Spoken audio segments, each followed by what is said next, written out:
welcome your City of Los Angeles council members, city attorney, city controller, and chair of the Los Angeles County Board of Supervisors.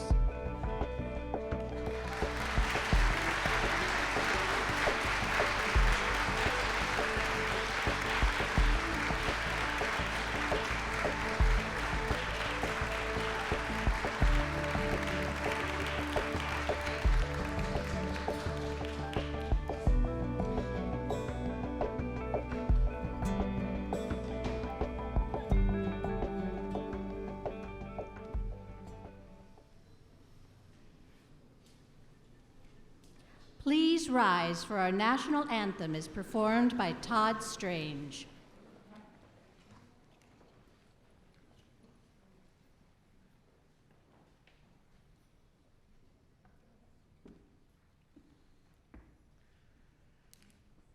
Oh, say, can you see by the dawn's early light what so proudly we hailed at the twilight's last gleaming, whose broad stripes and bright stars through the perilous fight o'er the ramparts we watched were so gallantly streaming. And the rocket's red glare, the bombs bursting in air, gave proof through the night that our flag was still there. Oh, say does that star-spangled banner yet wave o'er the land of the free and the home of the brave.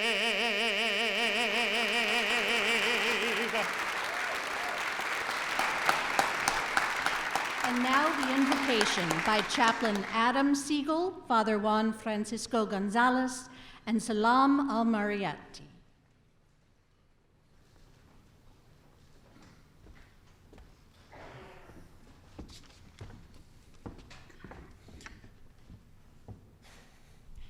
Dear friends, as we gather here today, I invite you for a moment of reflection and gratitude. We are blessed to be part of this community that celebrates diversity, that embraces inclusivity, and continually strives to foster a sense of belonging. It is customary during this holy season for Jews to study chapters from Pirkei Avot, sayings of our ancestors, on a weekly basis. This past week included the verses that said the world stands on three pillars: Torah, Avodah, and Gemulot Hasadim. Torah, enduring principles of teaching us how to live well. Avodah, which is service, drawing upon our best parts in order to contribute to something greater than ourselves. And Gemulot Hasadim, acts of loving kindness, speaks of our capacity to see the dignity in ourselves and others and live into our best selves. These three pillars provide an incredible amount of stability, understanding that the world that we live in has an enormous amount of uncertainty and challenge. May our collective efforts be guided by these principles. Let's work together to build bridges, homes, and communities built on love and promote a sense of belonging and togetherness. May we be blessed with the courage, strength, and openness to navigate the challenges that lie ahead and continue to be inspired by the words of our foremothers and our forefathers. Thank you.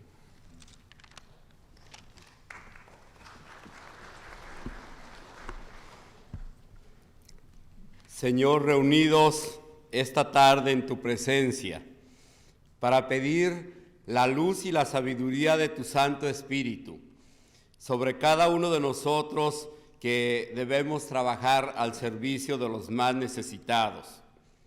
Bendice nuestros proyectos, los proyectos de esta ciudad. Bendice a Karen Bass con todo su equipo de trabajo a favor de los más necesitados. Tú nos has dicho que el ayuno que tú quieres es que compartamos tu pan con el hambriento, hospedar a los pobres sin techo, vestir a los desnudos y no preocuparnos solamente de otras necesidades, pensando más bien en necesidades humanas, pues toda la ley va al servicio del amor y de la persona. Entonces brillará tu luz como la aurora, tus heridas sanarán rápidamente, tu justicia te abrirá camino, detrás irá la gloria del Señor. Entonces llamarás al Señor y Él te responderá. Pedirás auxilio y te dirá, aquí estoy.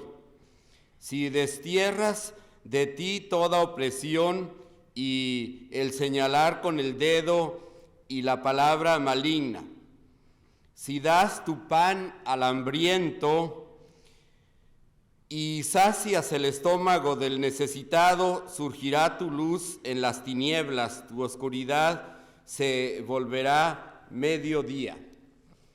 Y tu Hijo, nuestro Señor Jesucristo, nos ha enseñado que la plenitud de toda la ley está en el amor. Y has querido que todos camináramos siempre amándonos unos a los otros. Has puesto el premio y el juicio en el amor, en el servicio, diciendo, entonces vengan, benditos de mi Padre, y tomen posesión del reino preparado para ustedes. Porque tuve hambre y me dieron de comer, tuve sed y me dieron de beber. Estuve enfermo y encarcelado y me fueron a ver. Era peregrino o desamparado y me hospedaron. Estuve en necesidad y siempre vieron por mí. ¿Cuándo, Señor, hicimos esto? Cuando lo hicieron por el más insignificante de mis hermanos, conmigo lo hicieron. Te damos las gracias por la oportunidad de caminar juntos, de trabajar con un mismo proyecto y de pedir la fuerza y la sabiduría para que los planes y proyectos que realicemos en favor del servicio siempre sean en bien de todos, especialmente de los más necesitados. Amén.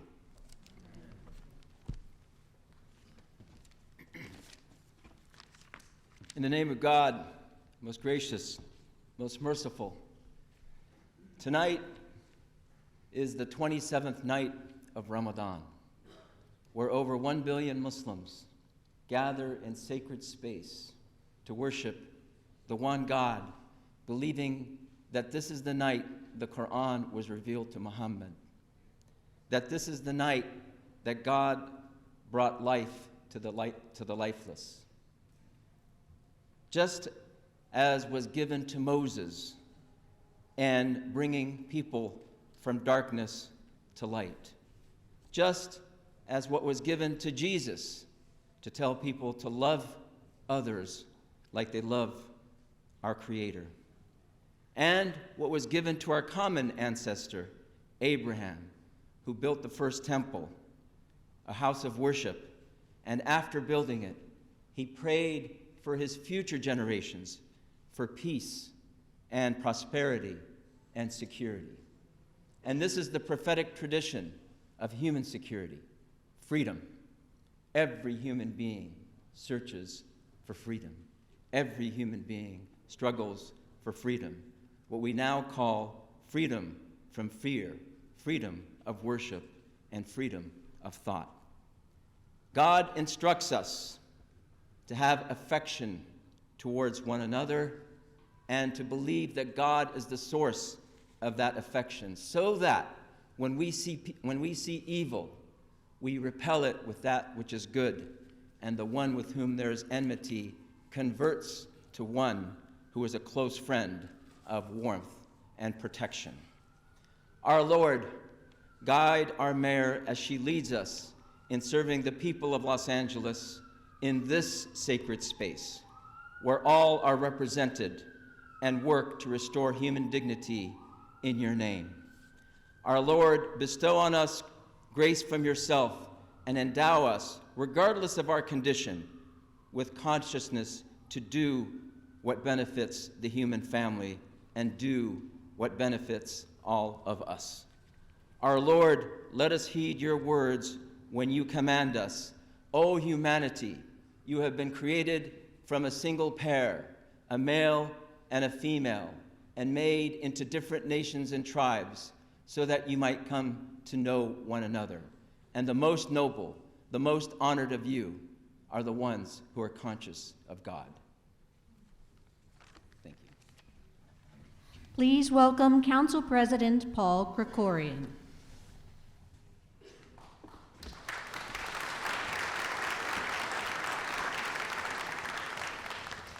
Good evening. Sorry. Oh, yes, I'm so sorry. Please be seated. This certainly is a sacred hall of democracy, but by all means, be comfortable and be seated. Good afternoon. On behalf of the entire City Council, it's my great honor to welcome you all to this historic place, the John Ferraro City Council chambers here in Los Angeles City Hall. Tonight we gather for the first State of the City address by the 43rd Mayor of the City of Los Angeles, the Honorable Karen Bass.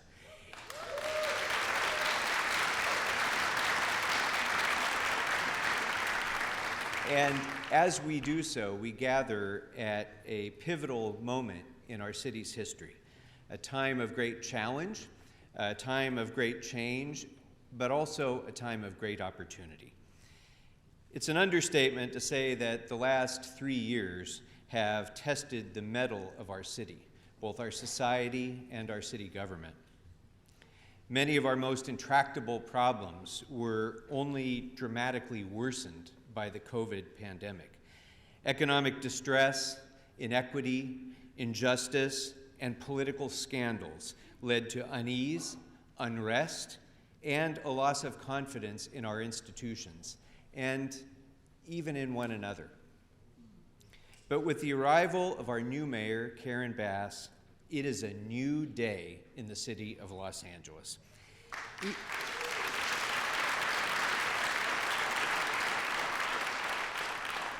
Even before she was sworn in, Karen Bass was already changing the direction of City Hall.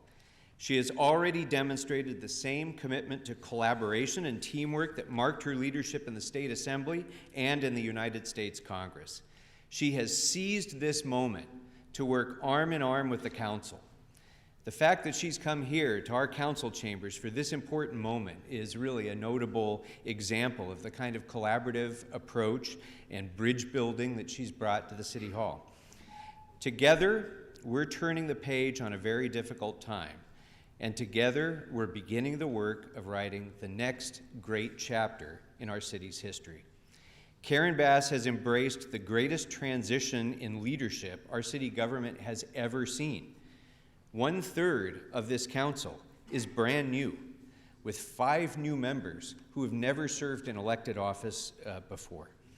And not only does our city have its first woman mayor, we also have a record number of women serving in this council. In fact, in 2 months,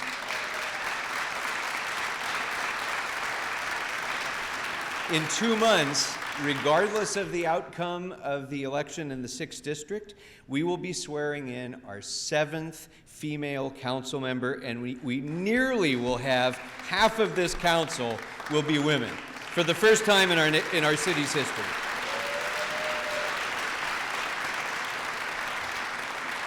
So this council is a very new and very different council, and we are, one and all, eager to link arms with our new mayor and together to build the future the people of Los Angeles deserve.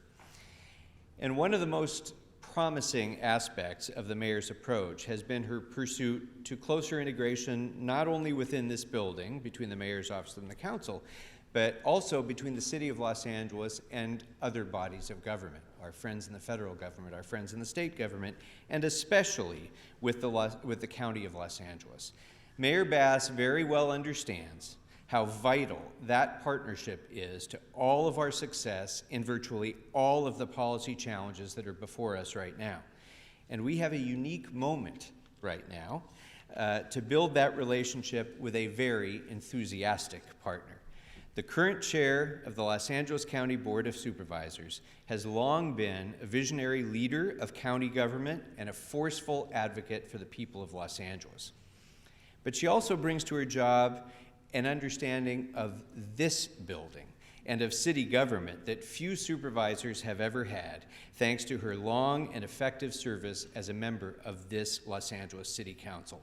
So it gives me great pleasure to introduce and welcome to the podium and to welcome back home the chair of the Los Angeles County Board of Supervisors, the Honorable Janice Hahn.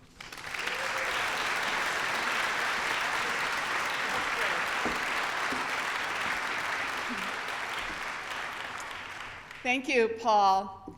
I am Janice Hahn, and I am currently the chair of the all-women LA County Board of Supervisors. And two of my women colleagues are here today, Supervisor Hilda Solis and Supervisor Lindsay Horvath.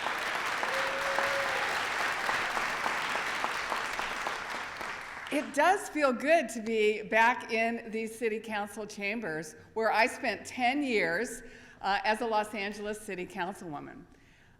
First of all, it's really quite an honor for me to have been asked to introduce Mayor Bass for her first State of the City address. There's never been a mayor who invited me You know where I'm going with this. Even my own brother never invited me to introduce him. But I think it's really telling that she asked me, a county supervisor, to do this. For too long, the work that happened here at City Hall and up the street at the Hall of Administration felt miles and miles apart. Not because we weren't working on solving the same problems, but because bureaucracy and sometimes politics drove us apart. When things went poorly, it was all too easy to blame one another, especially when it came to homelessness. But Mayor Bass ran a campaign on changing that and putting politics aside to meet this humanitarian crisis on our streets. She said it was time to stop pointing fingers and start locking arms. And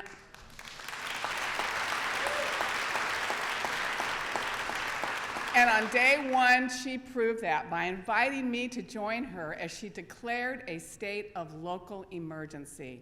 And in the weeks and months since, the County of Los Angeles and the City of Los Angeles have indeed locked arms, coordinating our resources to get people off the streets and indoors. We are still in the early days, but there's a sense of urgency and a rare sense of hope around this effort that we haven't seen in years. And I see that same support from the City Council. And I really wanted to applaud each and every one of you for agreeing to do this, because it will take all of us locking arms and working on this together to solve this problem. When we served in Congress, Karen and I had offices right next door to each other. And so I got to work with her and see her up close and personal, and see the passion and the dedication that she brought to that job. And I'm so glad that we both came home to serve the city that we love. And now it is my pleasure to introduce to you a woman who is not only my friend and colleague, but we are partners in this effort to meet this moment and end this humanitarian crisis. So to deliver her first State of the City address, please welcome the wonderful Mayor Karen Bass.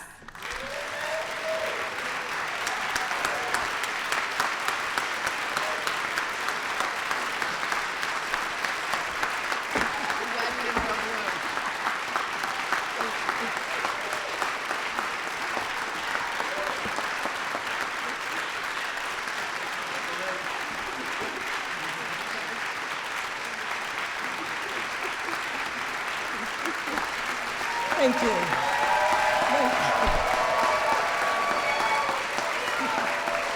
Thank you. Thank you. Thank you, everyone. Thank you.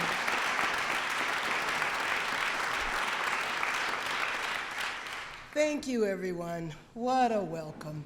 I appreciate that so very much. And thank you, Chairwoman Hahn, for those kind words. The closer you and I work together, the faster we can bring people inside.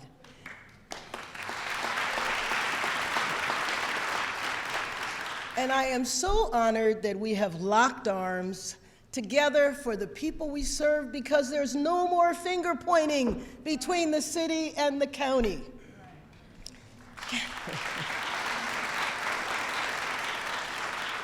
Council President Krikorian, thank you as well for your kind words, for your leadership, and for welcoming us into your chambers.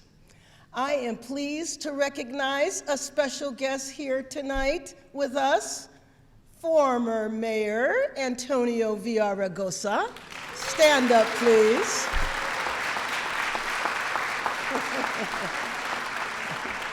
And I also want to recognize again my friends from the supervisors, Supervisor Hilda Solis, Secretary of Labor, former, Supervisor Lindsay Horvath, members of the City Council, City Attorney Heidi Feldstein Soto, City Controller Kenneth Mejia, and most importantly, the people of Los Angeles.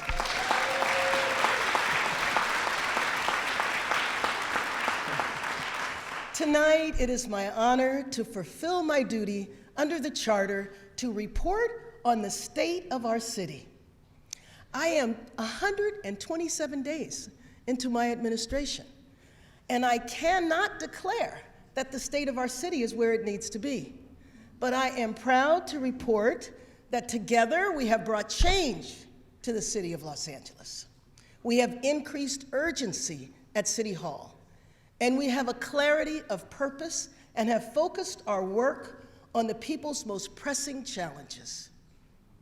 After years of frustration tonight, we can see a clear path to a new Los Angeles, where the state of our city will be stronger, healthier, happier, and safer. But the state of our city is really about the state of your neighborhood. It's about the state of your household. It's about the state of your mind. Do you look over your shoulder when walking after dark? Do you feel pride in your local park? Do you have peace of mind because you can actually pay the rent? When the answer is yes, then we can say the state of our city is strong.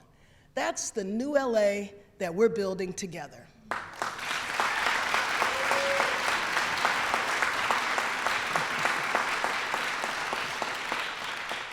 We were reminded of how far we must go a few weeks ago when 30,000 public school custodians, bus drivers, classroom aides, and other school workers went on strike.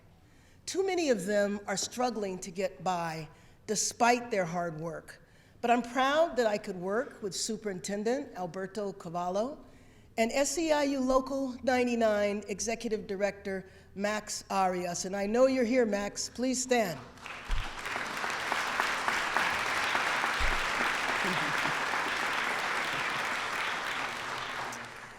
You came together for a historic agreement on behalf of our students and the workers in our school. But to build a stronger, healthier, happier, and safer new LA, we must make life easier for every Angeleno, especially those who are most vulnerable. On my first day as mayor, I bypassed City Hall and went directly to the Emergency Operations Center to place our city in a state of overdue emergency.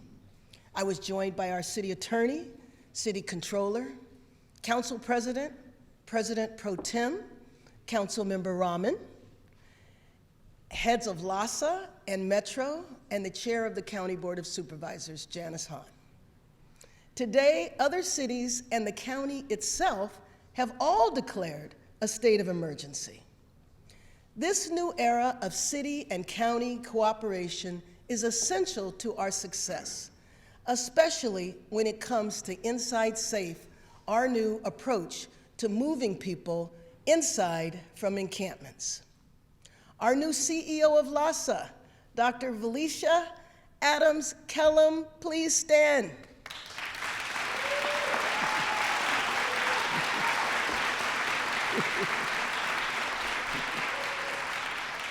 Dr. Adams Kellum created Inside Safe based on lessons learned when housing people during the pandemic. And we have piloted our program in partnership with Council President Krikorian and Council members Blumenthal, Rahman, Yaroslawski, Harris-Dawson, Park, De Leon, Soto Martinez, and McCosker. Inside Safe starts with outreach from trained workers, many of whom are formerly unhoused themselves. They offer motel rooms and other temporary housing and a path to permanent housing with services. People can keep their property and stay with their partners and their pets. We are removing the barriers that have been in place for far too long. We have finally dispelled the myth that people do not want to come inside. They do.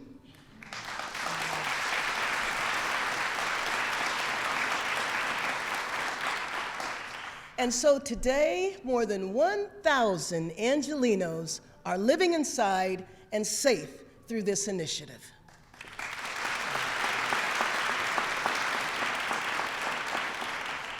Tomorrow, I will release my first budget as mayor. Building on the success of Inside Safe, my budget includes a $250 million investment to scale Inside Safe citywide.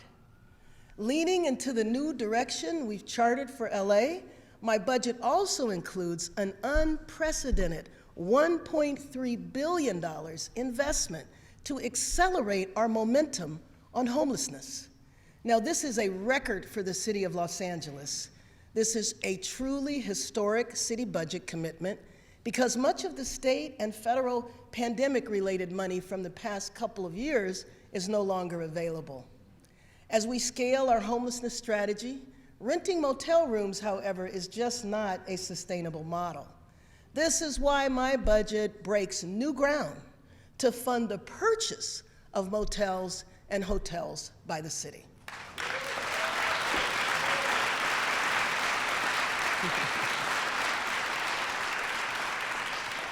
The city must also lead with the land that we own and control. As a result of my executive directive number 3, city staff is right now working through 3,000 city-owned properties to identify those that we will use for housing. And together with the city attorney, we are taking bold action to preserve and rehabilitate nearly 2,000 units of housing that the Skid Row Housing Trust said they could no longer manage.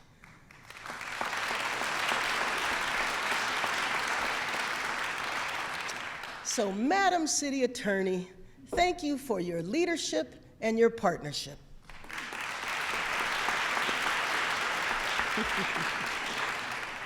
With more than 4,000 unhoused people living in Skid Row, failure is just not an option. Just isn't. But the solution to homelessness is about more than housing. So we understand that there are many reasons why people fall into homelessness, but we know that the number one reason is economic.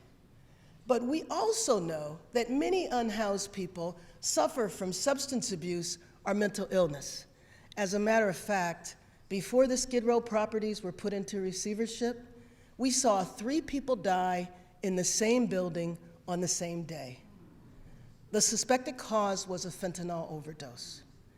In the first quarter of this year, 22 people died on Metro. That is more than the number of people that died on Metro in the entire year of 2022.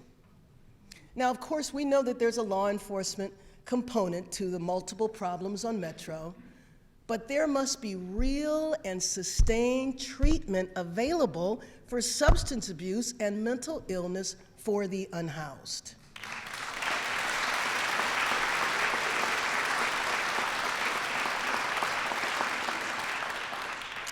So my budget breaks new ground there as well by using funds received from the opioid and tobacco settlements to pay for substance abuse treatment for beds for the unhoused.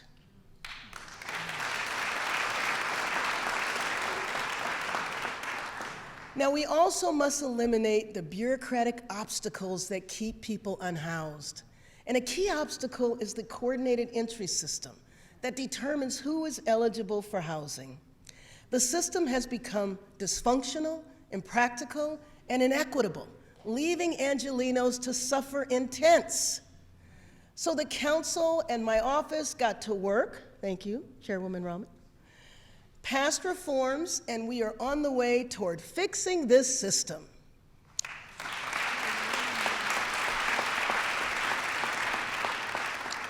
So another factor is it's just unacceptable that nearly 2,000 housing vouchers are going unused. So my administration acted immediately to add emergency staff to the Housing Authority to accelerate the voucher process. But there's a flip side too. Another barrier that keeps Angelenos in encampments is a lack of apartments that will accept housing vouchers. So I call on apartment owners, please accept vouchers. Start with just one unit and let us earn your trust. You will see that this administration is doing things differently. Over the last 127 days, I have had the privilege of attending ribbon cuttings for hundreds of units of housing because of past efforts by former Mayor Eric Garcetti and the support of City Council and the voters who passed Measure H and HHH. And my administration will build on this foundation by building more and building much faster. My executive directive number 3 accelerates and lowers the cost of building affordable and temporary housing in Los Angeles.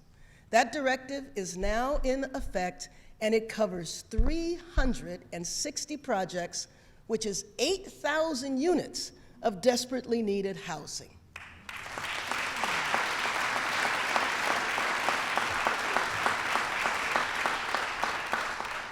Soon after taking office, we identified 1,000 units of housing with funding gaps that might have resulted in the units never being built. But now our Fast Track Solutions program is filling those gaps to make sure those units get built and get built faster and get built cheaper. So locking arms, we are breaking ground on how we partner with the state and federal government. Governor Newsom has announced that he is delivering 500 units of temporary housing to Los Angeles. And he is also partnering with us to develop care courts and a statewide ballot initiative to create thousands of mental health treatment beds. Finally.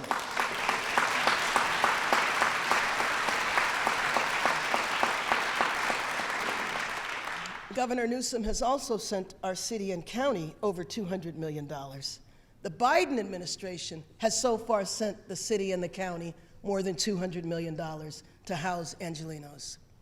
And we have also been working closely with the administration to make sure that LA is one of the target cities for their strategic plan to prevent and end homelessness.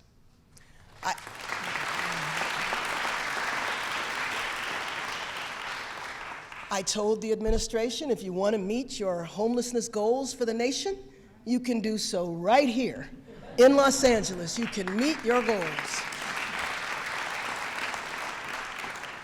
Now, my number one job as mayor is to keep Angelenos safe. But unfortunately, the reality is that LAPD is down hundreds of officers. This has been an ongoing trend in LA and in cities across the country. And so I'm concerned that the department's recent release of information will cause even more officers to leave. Our officers already face enough threats. They put their lives on the line every day.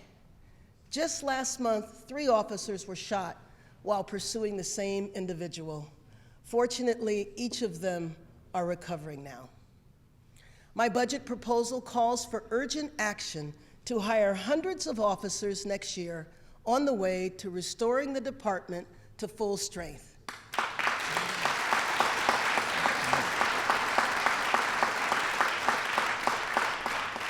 The situation we currently face means that we could see the number of LAPD officers drop below 9,000, and we have not seen numbers that small since 2002. So we are launching an urgent recruitment campaign with incentives for new recruits. We will provide financial incentives to city employees who help us find new officers. We will support a program to bring recently retired officers back on the job. And of course, as committed, we will hire civilians at LAPD so officers can move back onto the street. And we will hire 911 operators.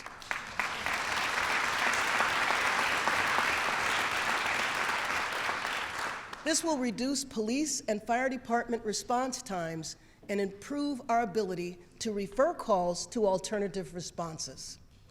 In January, tragically, 3 Angelenos who may have been experiencing a mental health crisis lost their lives during encounters with law enforcement.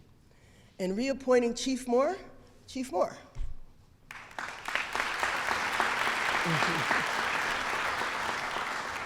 we agreed to a clear set of metrics that chart a new direction for the department, including reducing the number of officer-involved deaths, revamping the disciplinary system, and providing enhanced mental health training for every officer. I also made it clear that we must expand the capacity of the city's mental health crisis teams to operate citywide and to be available 24 hours a day, 7 days a week.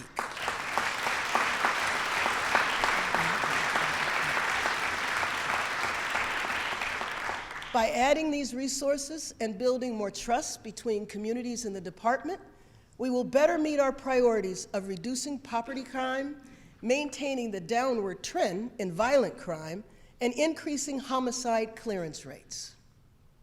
However, safety is not just about policing, and it's time we embrace that at City Hall. That is why my budget funds the new Mayor's Office of Community Safety.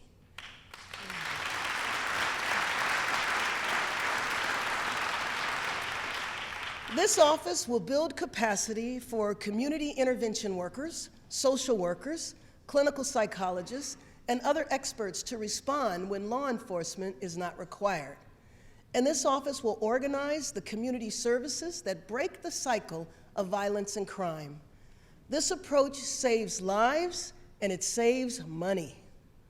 The Office of Community Safety will launch a citywide effort to engage with Angelenos at community meetings, through surveys, and with scientific polling to create a citywide strategy to make Los Angeles safer. Whether through youth programming, activating our parks, street lighting, cleaning an alleyway, we know that safety goes far beyond lights and sirens. It's time we draw on the wisdom within our neighborhoods to craft our strategy for Angelenos to both be safe and to feel safe as we build our new LA.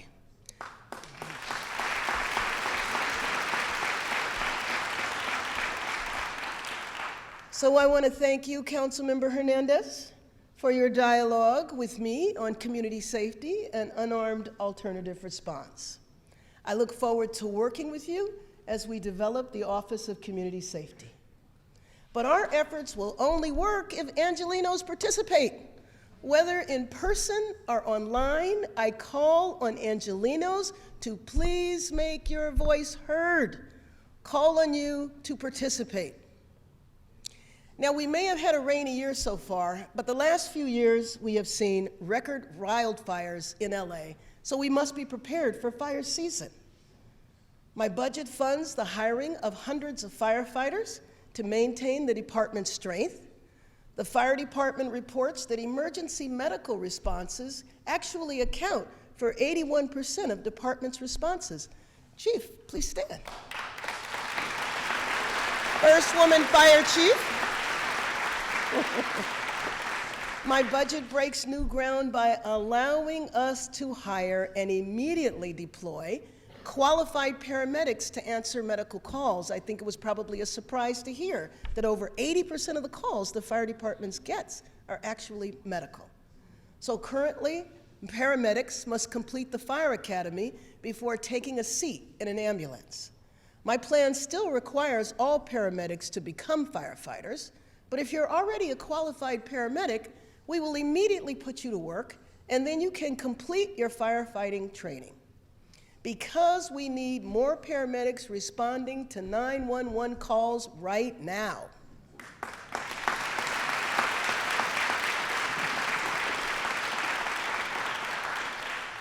We know what we have to do to build a new LA. Though some of my former colleagues in Washington are in denial. Right, Janice?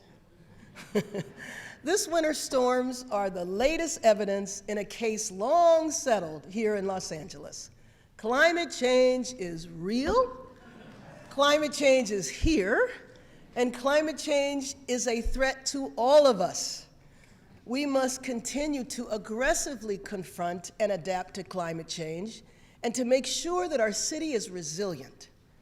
And while we cannot rely on record storms to solve our long-term drought, the city's prior investments have allowed us to capture 28 billion gallons of stormwater, and I'm committed to doing more so this precious rainwater doesn't just run off into the ocean.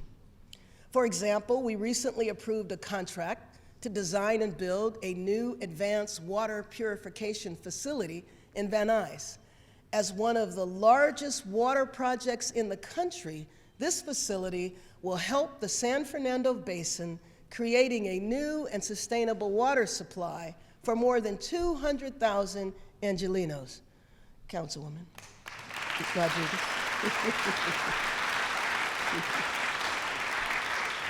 And let me reiterate my administration's firm commitment to our city's zero-emission goals. I am also committed to increasing ridership at Metro to take cars and their emissions off our roads. In addition to addressing Metro's safety, sanitation, and social service needs, I am committed to building out our system. Stephanie Wiggins, Executive Director.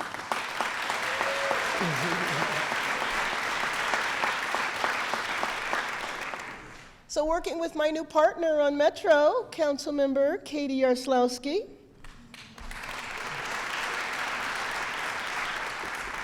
And with the Council's Transportation Chair, Heather Hutt. We want Angelenos and the world to experience a new LA where transit is a real option, every day and for everyone. The recent storms also showed us how climate impacts our daily lives in so many ways. City workers were called to address 6,500 fallen trees and branches, 1,700 flooded drains, and more than 17,000 potholes. Councilwoman Rodriguez, thank you for inviting me, and we joined together in her district to highlight the condition of our streets and our commitment to improving them.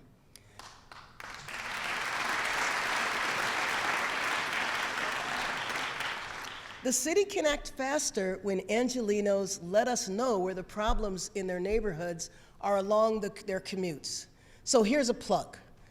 For potholes, graffiti, or that couch on the curb, please call 311 or download the 311 app. Yes, I am asking Angelenos to put us to work, and I know the Council's Public Works Chair, John Lee, is ready to respond as well. You can call him directly.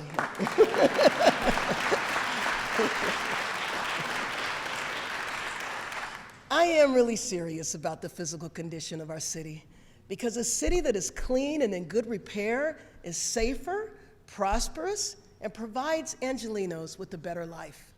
My office is currently working to improve how the city addresses graffiti. And we are also working with Caltrans so that our freeways and underpasses will be covered with murals instead of graffiti. Can you imagine that? You like that? Former Mayor Villaraigosa liked that one. So I have another pitch as well. There are thousands of vacancies for city jobs right now. Filling them will help us build housing, fix streets, and answer emergency calls faster.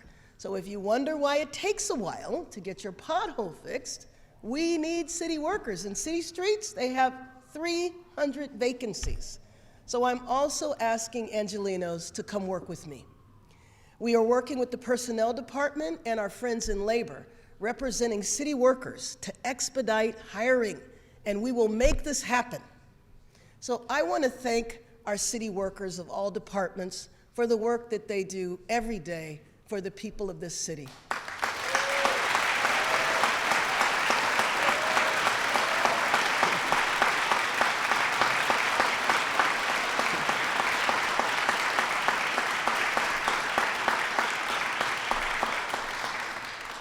We have recently seen 2 DWP workers injured on the job and hospitalized, and sadly and tragically, 1 individual with life-altering injuries.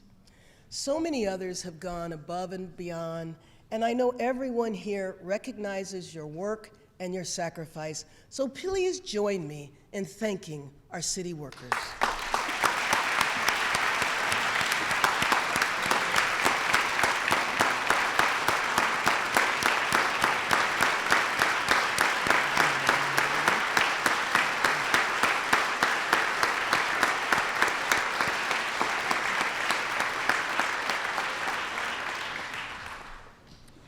Under my administration, Los Angeles is open for business.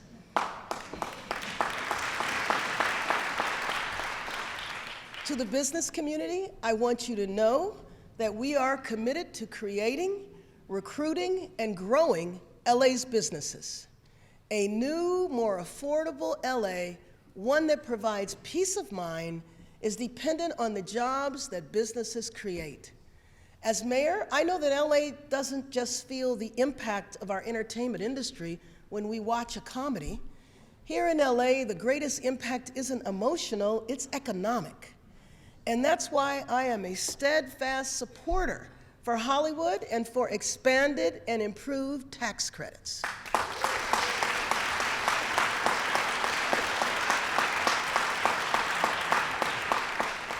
Now, I know that the studios and the unions have started their negotiations, and I encourage both sides to come to an agreement that recognizes that our city relies on the industry as a bedrock of our middle class, and we need more middle-class jobs here in LA. And I'm also laser focused on settling the labor dispute at our port so that ships don't divert to other cities and take good union jobs with them.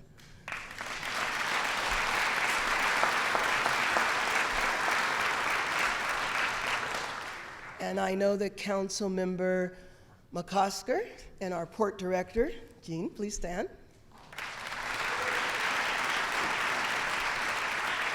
are with me on this too. The Port of Los Angeles has been the #1 port in the Western Hemisphere for 23 straight years.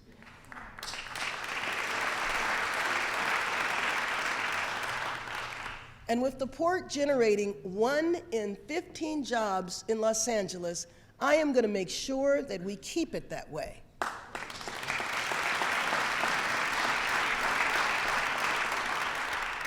One of the pandemic's few bright spots was how the city expanded outdoor dining. The pandemic alfresco program shows us a better way for City Hall to work with businesses. Building a new LA means building on what has always made LA great, like our weather and our flavors from all over the world. So I directed the city department to create a permanent alfresco program that builds on what made the emergency program great. A program that is simple and easy for restaurants, to help them and our communities thrive. And I'm proud to partner with the City Council on this.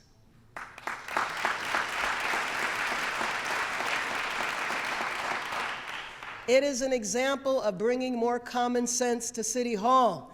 If it isn't broken, then don't fix it. And if it's working, then double down. Well, we do know what's not working well, and that is how we care for the animals in our shelters. Right now, we are conducting a national search to make sure we have a leader at Animal Services who will make our city a national model for animal welfare.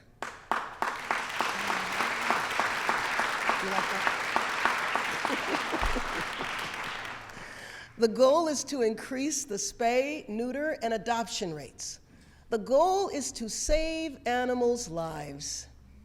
And in our budget, we are adding staff to work with animals and to work with our invaluable volunteers, without whom our shelters simply could not function.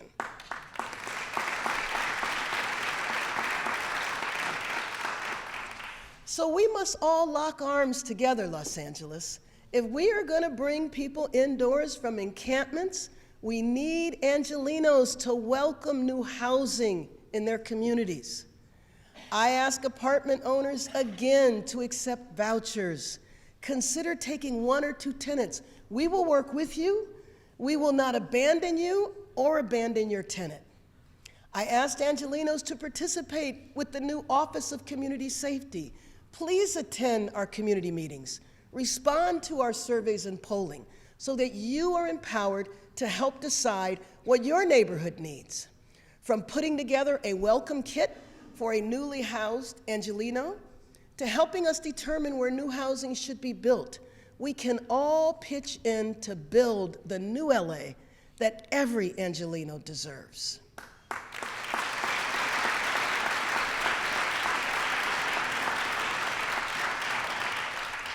I said when I took office that being elected mayor was the honor of a lifetime, but serving as your mayor is the true honor. I've been speaking with Angelenos in tents and then speaking with them as they move indoors through Inside Safe, and they haven't given up. They show us that anything is still possible here in LA. I've gone out to meet with sanitation workers and street service workers before their shifts, and they have a true passion for getting our city to serve Angelenos better. I participated in opening day for the LA Football Club and for the Dodgers, and it reminds me that our city will welcome the US Open this spring, the World Cup in 2026, the Olympics in 2028. The biggest stars, the leading business people, and the world's best and brightest all want to come to LA. People from all over the world seeking a better life come to LA. And make no mistake, people from all over the country come to LA in search of the American dream too. I want all of them to experience a new LA, but more important, I want Angelenos to experience a new LA. One that is stronger, healthier, happier, and safer, one that is affordable. This is the new Los Angeles that we will build together. This is the new LA. Thank you, Los Angeles. Thank you to the people of Los Angeles.